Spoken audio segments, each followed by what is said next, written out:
All right, so let's take a look at the players selected to represent the Super Falcons at the upcoming Revelation Cup in Mexico. Please don't forget to like this video and also subscribe to the channel if you haven't already. Thank you very much. So we'll start with the goalkeepers. And Chiamaka Nadoze, Paris FC #1, is the #1 player on the list. Undisputed #1 for both club and country. She did have a little bit of an injury scare not too long ago. Missed a little bit of time with a hand injury. But as of late, she has returned to a team starting lineup.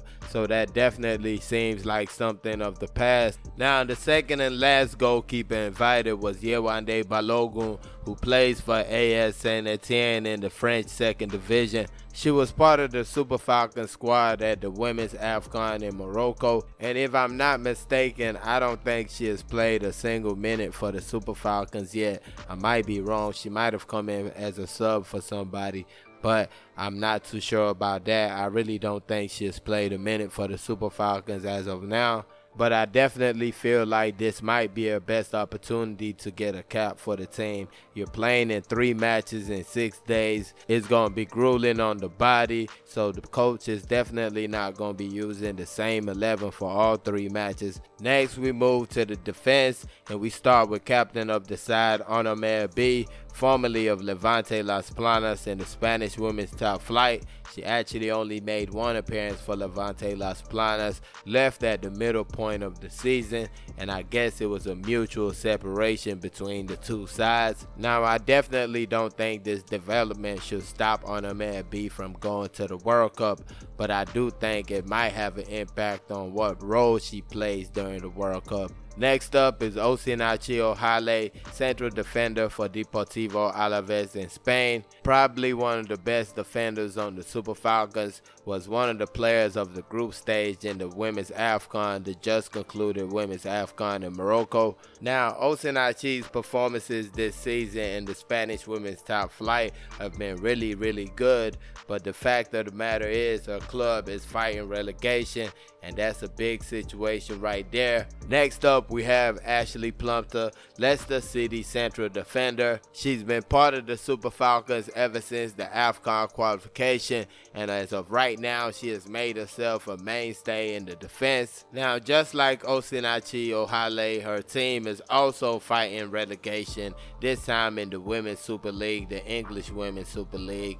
But I feel like both players don't have a thing to worry about, because they'll definitely have a team to jump to if their teams get relegated, because they've been putting up some good performances all season. Next up is Gloria Ogbonna, left back for Besiktas in Turkey. Now, she recently moved to Besiktas from ALG Sport in the same league. ALG Sport actually won the league last season, and the playoffs are approaching, but right before the playoffs start, they loaned Gloria Ogbonna to Besiktas. Now, Gloria Ogbonna was part of the Super Falcons AFCON squad. That was the women's AFCON in Morocco. She really didn't play too many games in that competition, but as of late, she has been playing a little bit more for the Super Falcons. She started against USA. Both matches they played against USA. Actually got the assist for the goal Uchenna Kanu scored in the second match, and she played both as a central defender and a fullback in those matches.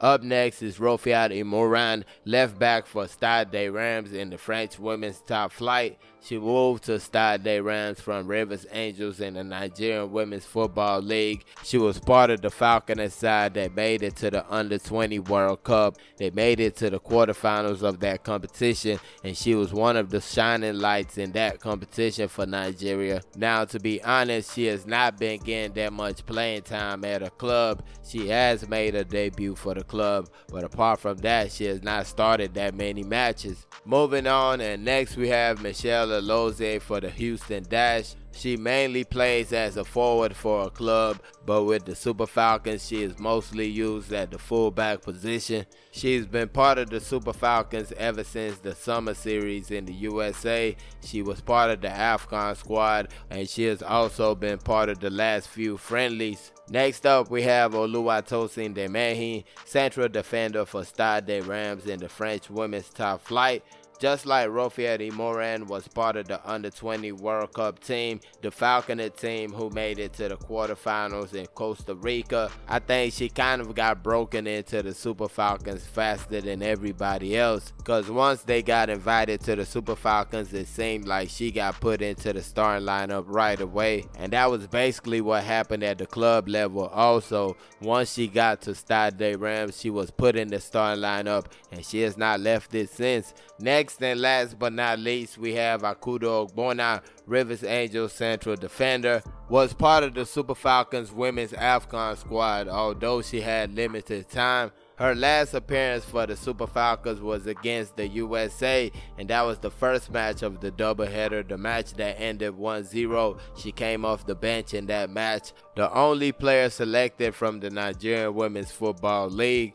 That's kind of messed up that she's the only player selected from the league, but that's the way it is. Next we move to Halimatu Ayinde, midfielder for FC Rosengård in Sweden, recently moved to FC Rosengård from Eskilstuna United in the same league. She actually participated in the UEFA Women's Champions League this season. She played in the group stage with Rosengård. Definitely a quality player, a player we're lucky to have. Her last appearance for the Super Falcons was at the Women's AFCON against Morocco. Of course, she got that red card that dropped the team down to 10 players at that moment. Next up is Christy Uchebe for Benfica. Lately has become a mainstay in the Super Falcons team.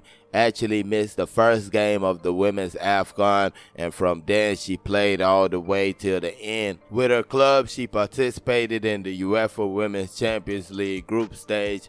They did bounce out at the group stage, but she had some good performances for Benfica in those matches. Next up is recent Levante Las Planas signing Ungozio Kobio Keogene, recently moved to the Spanish women's top flight from Eskilstuna in Sweden. She was part of the Super Falcons AFCON squad, and that was the competition. She won a position back, won back a starting shirt. She had been injured for a while, and when she came back, she did have a drop in form, but it all came together during the women's AFCON. She had a good performance. In my opinion, she has added a little bit of a physical side to her game. She gets stuck in there a little bit more, goes for the tackles, does a little bit more off the ball, and I feel like this is what has really impressed the head coach, to be giving her more and more playing time. Now up next, Rashida Tajibade of Atletico Madrid, one of the best performers at the women's AFCON in Morocco, had that red card in the semifinals against Morocco. Definitely was not a cool red card right there. She has been back with the team already. She has played in a couple of matches. She was part of the USA friendlies and also the Japan friendly. With her club side, Atletico Madrid, she mostly plays as a forward. She had the one match with the 4 goals scored earlier in the season, but lately her form kind of has dried off, and she has actually come off the bench in the last few matches. Up next is Toni Payne of Sevilla in the Spanish women's top flight. Actually has played in 3 different positions for the Super Falcons. She has played in attack, midfield, and defense. Always a top player for the Super Falcons, has been a mainstay on the team ever since Randy Waldrum took over, and no matter where they play her on the pitch, she's always going to give 100%, and she's always going to get the job done. So she's definitely a big player for the Super Falcons. Now the next midfielder on the list is Jennifer Echegini. She plays for Florida State University in the USA. Made a debut for the Super Falcons against Canada in the doubleheader that we had, the doubleheader friendlies that we had in Canada. She also played against the USA in the most recent friendly match that was played. She had a wonderful season playing college football in the US, scored a bunch of goals, created a bunch of assists, and her team also was one of the best teams all season. Next and last but not least, we have Regina Otu of ASN Etienne in the French women's second division.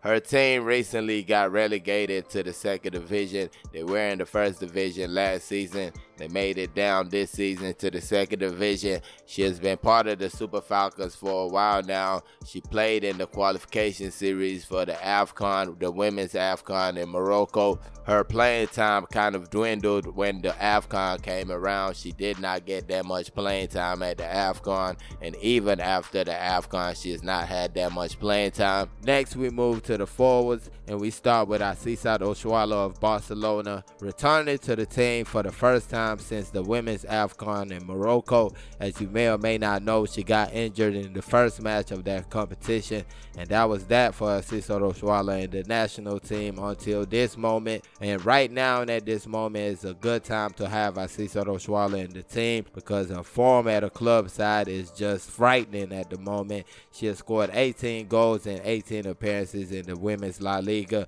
and she has been special all around for Barcelona, helped them win the Women's Super Cup. If not for her in the semifinals against Real Madrid, I don't think they'll win that competition right there. Now, there is the talk about the missed chances and stuff like that, but me personally, I'm not worried about any of that because I feel like she's still building on her form. I don't think this is the finished product. I feel like she's going to get better and better, and all those things are going to take care of themselves. But as of right now, you can't take anything away from 18 goals and 18 appearances. No matter how you try to dish it out and explain to people that she's missing chances, whenever they hear that 18 goals and 18 appearances, there's not much more you can really say. Next, we have Esther Okoronkwo, who plays for AS Saint-Etienne in the French women's second division. Another player who's returning to the team from a long injury layoff. But unlike Asisat Oshoala, she didn't even make it to the women's AFCON. She joined the Super Falcons at the Summer Series in the USA,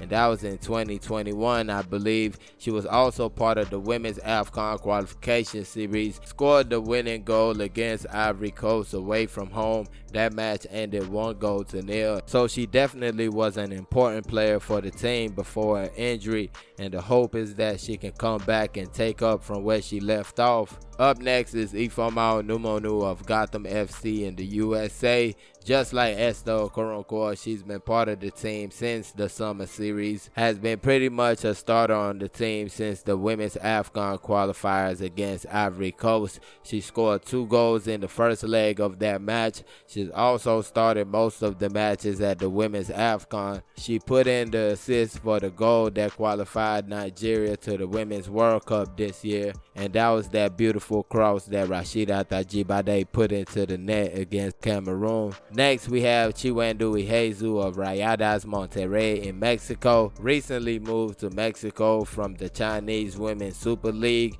and she was also affected by the Chinese league being stopped during the COVID period. Now, her last big moment with the Super Falcons came in 2018, and that was the women's AFCON in 2018. She was part of the penalty shootout in the final match, and she actually scored her penalty, helping the team lift the trophy at the end.